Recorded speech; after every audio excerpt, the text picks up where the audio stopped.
the Divorced Girl Smiling Podcast with your host, Jackie Pilosoff.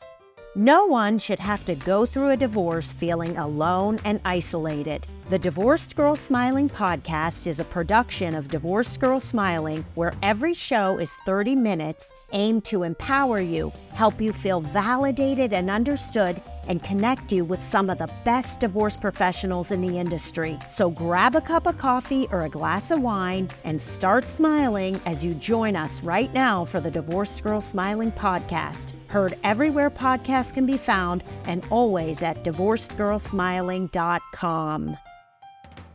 Before we get started, I want to tell you about two Divorced Girl Smiling trusted professionals who I think you're going to want to know about. The first one is divorce attorney Ardenae Fox. She's the founder of Fox Law Group and has been practicing since 2015.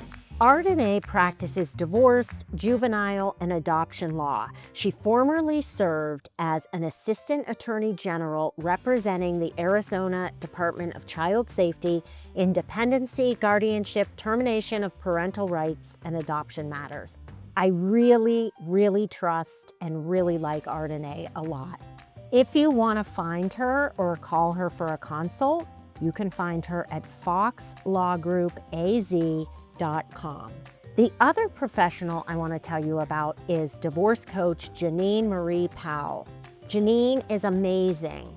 She has been a divorce coach for several years. She went through a divorce. She has kids.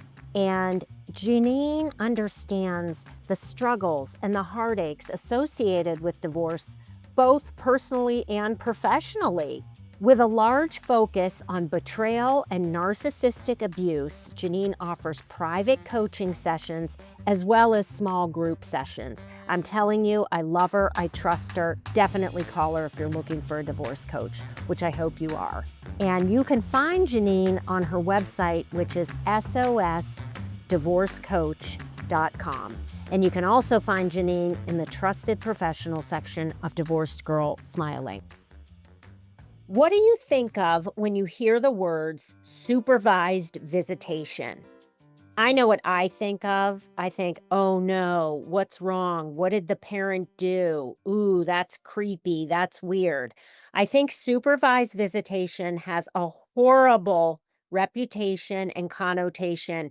And today, my guest and I are going to educate you on supervised visitation. And we're not even calling it supervised visitation. We're going to call it supervised parenting time because, as my guest says, you don't visit your children if you're a parent, you spend time with them.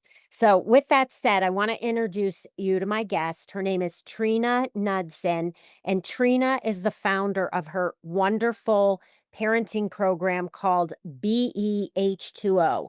Now, Trina, it's going to take me a while to tell everybody all your experience because, I mean, when I first met you, I was like, wow. Okay, so I'm just going to list a few things, not everything.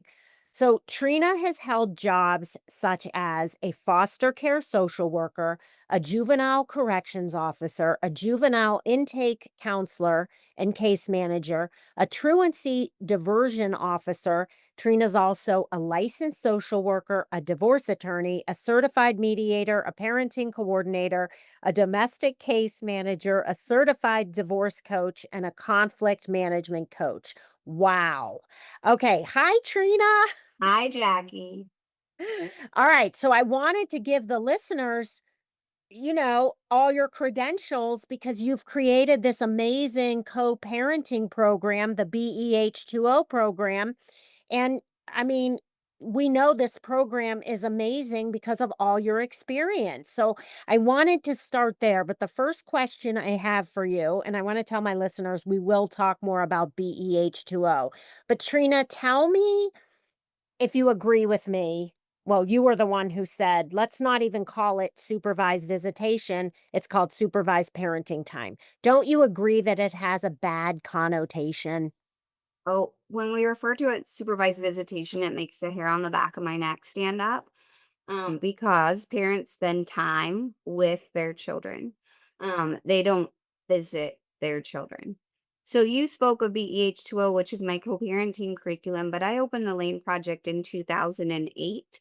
And we have a supervised parenting time program here that we've run since that time. Okay, so it's called you go to thelaneproject.org. TheLandProject.com is Oh, actually a for profit, but this summer I founded a nonprofit called the Lane Project for Families, the number four families, because in our area there was no nonprofit that offered supervised parenting time. So when the court ordered a family into supervised parenting time, the children went without seeing a parent if the parent didn't have the money to pay for it. So frankly, the Lane Project for Families is acquiring all the Lane Project direct services. And so now our nonprofit will be offering the supervised parenting time so we could extend the reach so that children whose parents can't afford it will still be allowed to be able to see their parents. Both. okay, I love that so much, Trina. That's so nice. But I wanted to tell the listeners if you want to learn more about any of these programs, including the BEH2O co parenting program, go to thelaneproject.com. That's correct. Okay, now supervised visitation, also known as supervised parenting time, that's what we're going to say in this conversation. Trina wrote this article called 10 Things to Know About Supervised Parenting Time that we hope will make this journey easier. So I'm going to list off the 10 things, Trina. And I think that the goal of this conversation should be to educate both people who have to have the supervised parenting time and the people who are the one who got that pushed for that.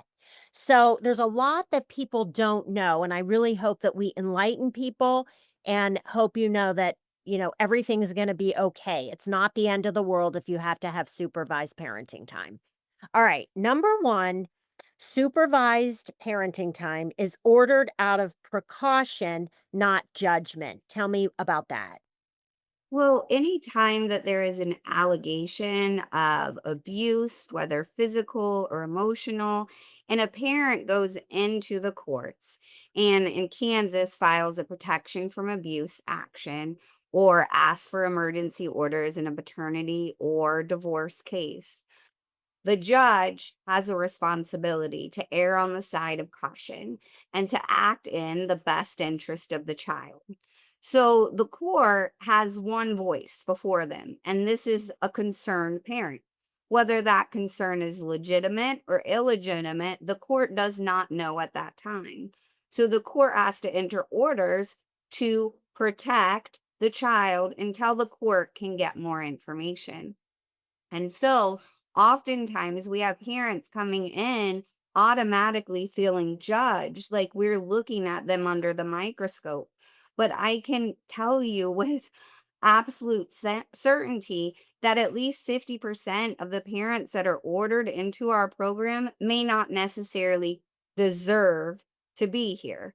It is the court is erring on the side of caution regardless of whether or not it was an order that was based in really what happened or whether it's an order that is out of precaution. It's an opportunity for children to spend time with their other parent in a safe space. Okay, I love that. So if you're listening to this and you have been just ordered to have supervised parenting time, there is no judgment. It's all on the precaution for the child. All right, next thing is supervised parenting time protects both the child and the supervised parent. So I understand how it can protect the child, but how is supervised parenting time protecting the parent?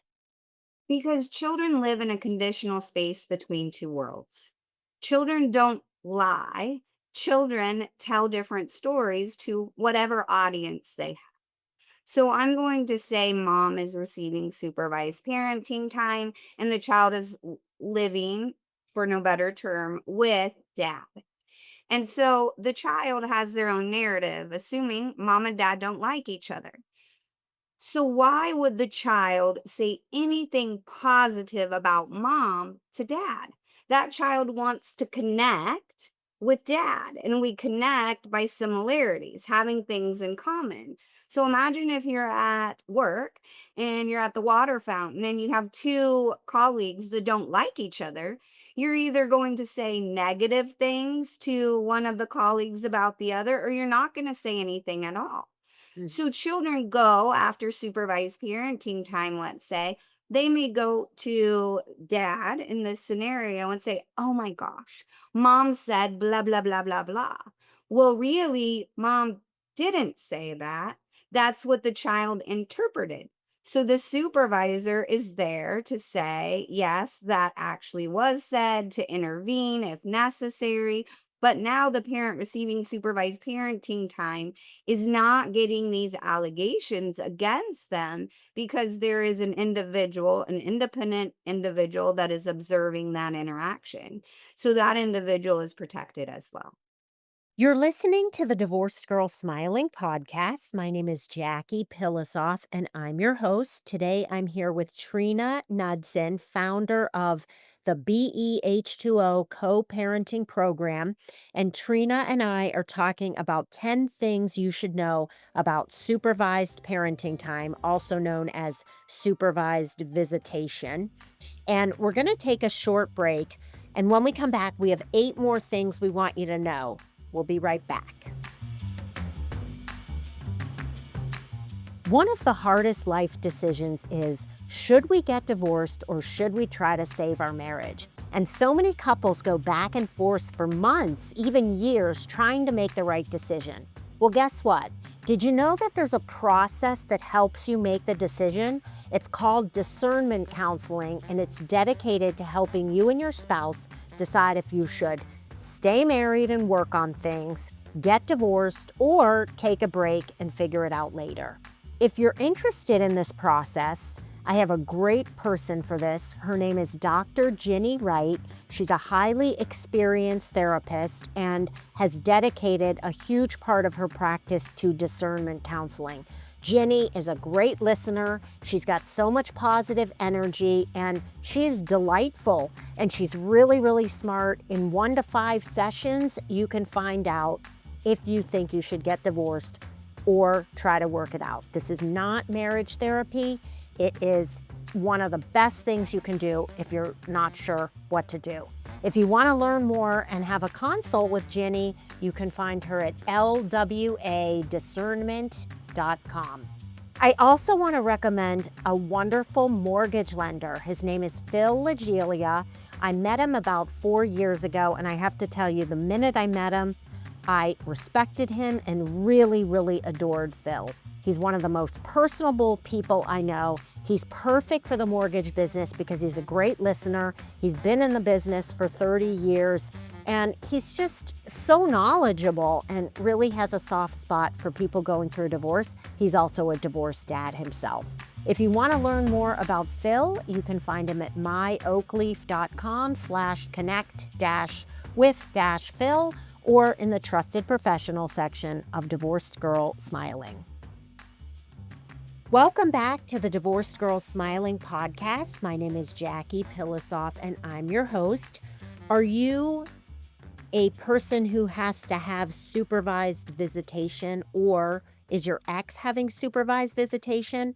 We are talking about, we call it supervised parenting time, and we're talking about 10 things we want you to know. My guest is Trina Nudson, who is a divorce attorney, a certified divorce coach, and the founder of her co-parenting program, BEH2O. Trina, right before the break, I was going to say something and then I forgot to say it. When you were talking about the child, like, trying to bond with the parent, don't you feel like it's like a survival kind of thing? Like, the child has to survive at the parent's house, so they might be afraid to show that they love their mother or the other parent, or they might think talking negatively is gonna win their other parent over. So there's all kinds of reasons that children do things that, like you said, they don't lie, but they may even lie to survive and protect themselves. They may not even know that they're lying in the moment. They're trying to connect with the parent that they're then with. So they want to share some commonality. So they're more inclined to complain about the other parent, right? Because that's what they think their parent that they're with wants to know. Or let's say that at the supervised parenting time, they got McDonald's. And dad, ooh, he's a health eater and he really does not like McDonald's. So the child isn't going to say, yeah, mommy fed me. I got McDonald's because the child doesn't want to deal with that. So instead, the child will say, oh, I didn't eat while I was at the Lane Project. And then dad will call us and say, hey, mom didn't bring food. It was over the dinner hour. And then we'll say, yes, actually, mom did bring food. The child actually ate. And you say ate McDonald's and was afraid to tell you? No, we don't, because we don't know if the child was afraid to tell you or not. We're only observing. The child ate dinner while the child was here. Then what if the dad says, "Well, why didn't you tell me? Why did you lie and tell me you didn't eat?" When we provide the role of supervised parenting time, Jackie, we're only providing the role of supervised parenting time. So we are only observing that situation. If I was wearing a different hat as a divorce coach, or if I was a guardian ad litem, or if I was a custody evaluator, we would perform a different role. So I think a lot of really well intentioned professionals unintentionally wear multiple hats, which ultimately in an attempt to help, it actually hinders progress. So, in the situation I'm describing, mom gets to make the decision of what the child's going to eat during her supervised parenting time, and we will report to dad that the child actually ate. Now, if the dad said, the child had an allergic reaction, what did the child eat? We're going to provide that information so dad can assess what the child ate resulted in the allergic reaction. Okay, got it. And what if the dad said to you, "Well, I wanna know what the child ate?" Would you say, like, "We can't really tell you," or would you just tell him? We don't serve as a go-between, but actually in our program, they already know that. So we have an intake appointment with mom, we have an intake appointment with dad. We explain in great detail what our program does, and mom gets to make the decisions during her parenting time with the child, absent a court order. If the court order says, which I haven't seen one yet, that says the child can't eat McDonald's, then we're not going to allow the child to eat McDonald's. But if the mom is feeding the child a bunch of sweets during supervised parenting time, we're going to document it. And then when we write a report, it will include the child ate a bunch of sweets. Dad could utilize that as he wishes in court, but we're not going to make a judgment on that. We are just observing. Okay, got it. Alright, number 3 is your attitude impacts the experience. Explain that.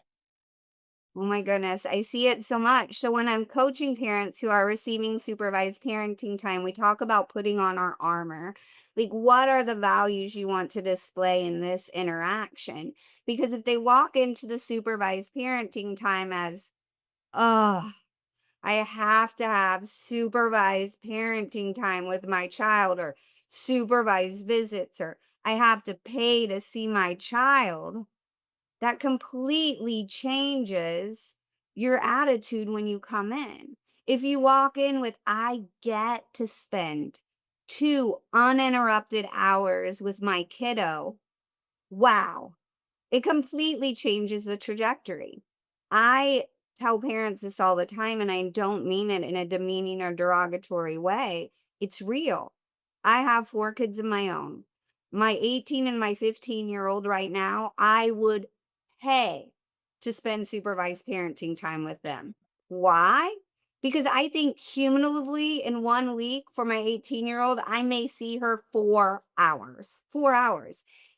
And when I see her, I'm at home. So I'm either doing the laundry or I'm doing the dishes, I'm picking up the house, I'm responding to emails. I am not attuned and connected. If I was at the Lane Project having supervised parenting time, I would have her full blown attention. and she would have my full-blown attention. It would be amazing, right? Trina, I think you should do it. I understand. I have children who are young adults, and we literally are passing each other in the hallway and saying hi and good morning, and everyone's coming and going, and we really don't see each other as much as I would love to. So much more. But All if right, you shift your mindset, you could have a much more pleasant experience as can your children. love it. Number 4, focus on the present moment. Supervised parenting time is not about the past. It's not about stressing about the future. It's about now. When we receive supervised parenting time, it's not therapy. So oftentimes there are situations where a relationship is fractured between a parent and child. I don't why it's fractured, there's multiple reasons. But in order, let's say they have an additional service of family therapy. Well, unless we can focus on the now, right, and have that attunement and connection, they're not going to be able to focus on the harder stuff in family therapy. So rather than worrying about what happened last week, last month, or last year, or worrying about what may or may not happen in the future, which the child, and quite often, if we're in court, we don't even have control over, let's focus in the now. And if our goal of this supervised parenting time session is attunement and connection, then focus on that attunement and connection during that session. And I think focus on the present moment is not just in parenting, supervised parenting time, it's in all time. You can sit and dwell on the past, you can stress about what might happen or what could happen in the future, or you could just enjoy now at this moment in your life. And we get 2 hours or 1 hour, or 6 hours to actually do that. It just has a completely different sort of energy, and the child picks up on it. All right, number 5, embrace the unnatural because this is not natural for people and it's embarrassing to people in front of like the person who's the supervised visitation person. So what do you tell people? Be real. I feel anxious when we have someone watch us because they just want to be ourselves. So let's just be ourselves, right? Don't lie about it. Just connect with it and be real in reference to that, because then what are we doing? We're modeling real for our kids. And what do you think I think this is a good thing for you to tell people. What is the supervisor thinking? What is that person who's with them thinking? Are they judging? Are they trying to stay out of the conversation? What's their mindset? Jackie, I can only talk from the experience of running the Lane Project and how we do things, because I know there's many organizations that operate on volunteers. We train all of our supervisors, and many of them have professions as social workers in school and things in that regard, or they're offering, or they're in the special needs classrooms and things like that. But really, the supervisor is there to observe. They are not there to evaluate. They are not there to comment. They're not there to intervene. But our families become our families when we're doing supervised parenting time. So there are some kiddos and parents who want us to join in the games. There are some kiddos and parents who want us to be a wallflower. We kind of take the feel of the individual that's there, but they have to be honest and transparent for us. Like what sort of role do you want us to play in these visits? Now there is various different forms of supervised parenting time. There's pure supervised parenting time. All we are there is to make sure the child is safe. There's facilitated supervised parenting time where we could provide some coaching, or there's therapeutic supervised parenting time. I won't go into the last part because the Lane Project has chosen not to do therapeutic supervised parenting time. But you really have to understand and ask your supervisor, what's the role? Before you go in there and wonder about it, right? And your child's there, If you have questions, ask the supervisor. So how is this going to look? What involvement? If they're not asking you, then ask them. Well, I would just think if I had supervised visitation, supervised parenting time, I would probably be so paranoid. It's just the way I'm built, and maybe people listening feel this way too, which is why I'm bringing it up. That you would almost feel like you were being watched, you were being judged. I hope the supervisor thinks I'm a good parent. I'm worried about this. I can't believe this is my life now and I have somebody watching over me. I know I'm a good mother, but will they think it? And why do I even care what they think? Well, cuz there's a lot at stake here. Well, that's human. So I'm going into a bit of BEH2O principles because I don't think we should deny our feelings. So what I hear you saying, Jackie, if you're that individual, I feel scared. I feel judged. I feel embarrassed when I have someone watching over me. Because what's your why? I want to be the true me in front of my kids. I want to be attuned and connected with my kids. Okay, that's my why. So when I go into the supervised parenting time, I want to be the genuine me. I want to be attuned and connected with my kids. So that's the persona I'm going to take in. Don't let the situation, your fears undermine this opportunity for you to be you and for you to be connected with your kids. Oh, I love it. All right, I'm moving on to the next one, which is teach growth through challenges, which I have a question. What do you say to your child? How do you explain this to your child? I mean, I'm sure it's been explained to them by the guardian ad litem or a therapist or something that you're going to have supervised parenting time. But what do you say when they say, Dad, I don't want this other person with us? Wow. We want to validate, right? We want to validate the child, right? It sounds like you're upset about this, but we have the 2 hours to have fun together. Let's do our best to have fun together under the circumstances, right? And so you want to validate your child, but you don't want to denigrate the situation, right? You want to use this as a teaching experience for your child, right? Sometimes we're handed some lemons. We're going to make lemonade about it, right? We have these 2 quality hours to connect. What do you want to do during this time? And I build a whole office that is a home, and we have play areas and we have different rooms. And so there's different ways to explore and make the best of it. Okay.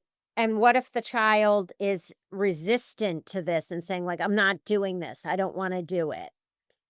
And so, oh, I could do a whole seminar on this, Jackie, but there's this amazing thing called a mirror neurons. And I don't know if the audience is aware of mirror neurons, but basically, what it is if I smile, you are much more likely to smile. If I am anxious, you're much more likely to be anxious.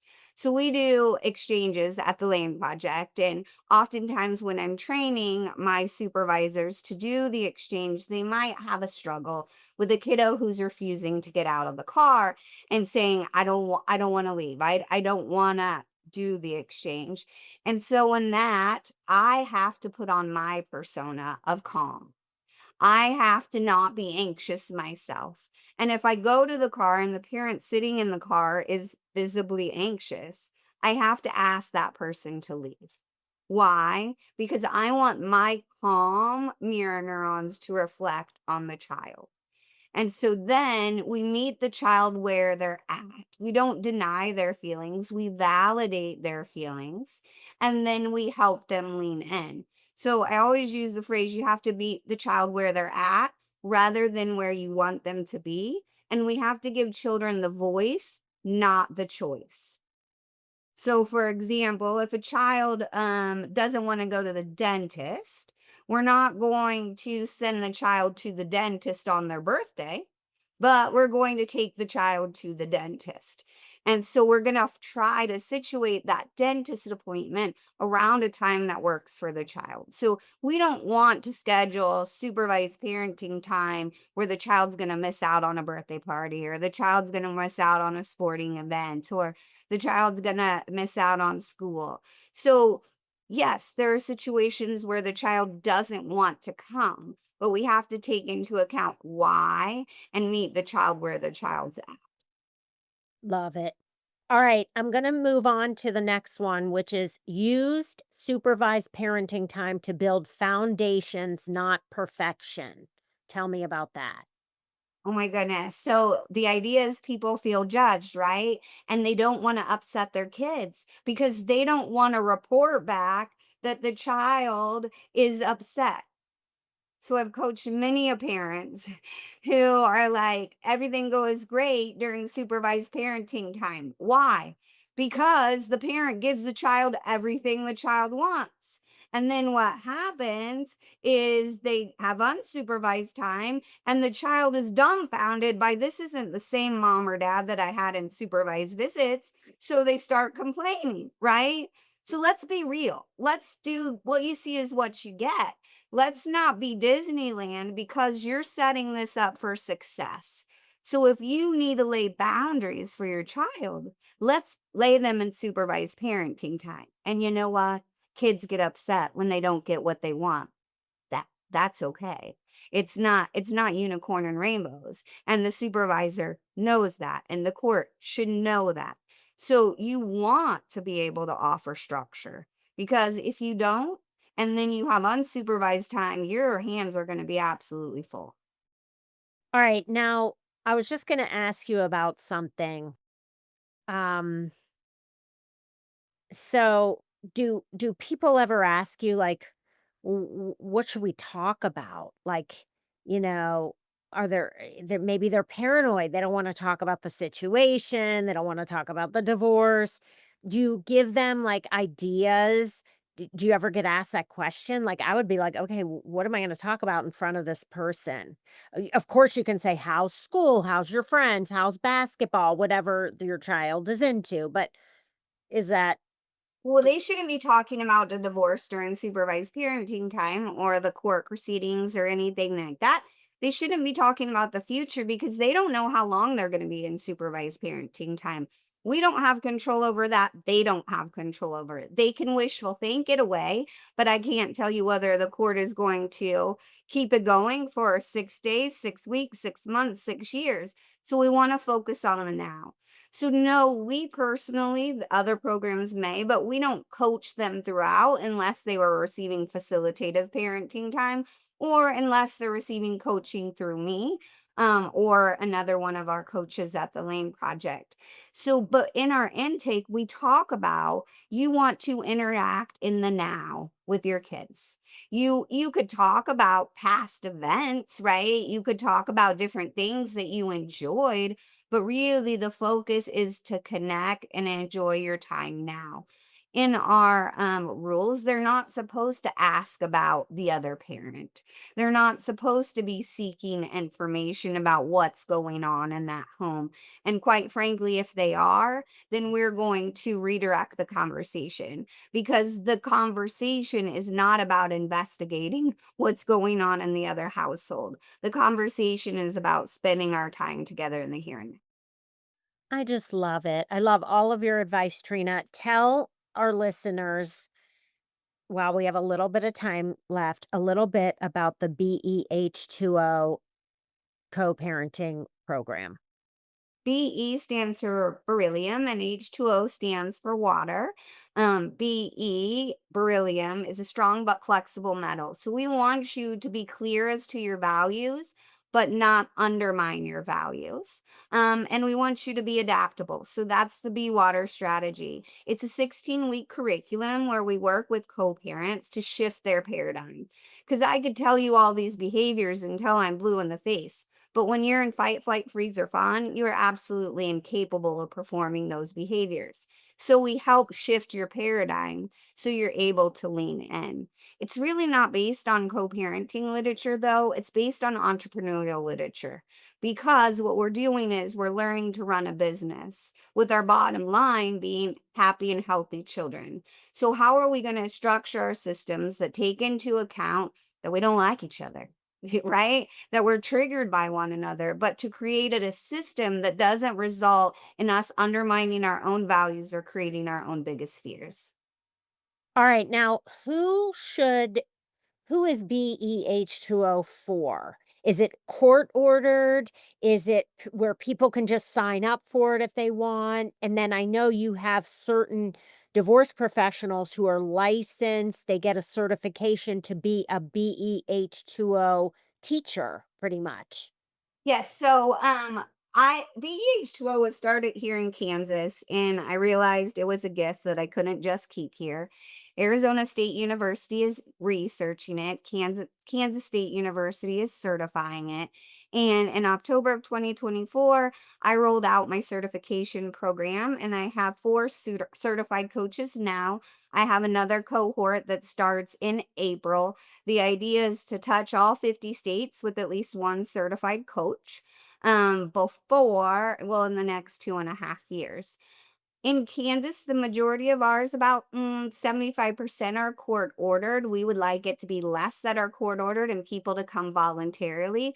I don't want people to pay to get a court order to come to BEH2O. I prefer them to prevent having to go to court by coming to BEH2O.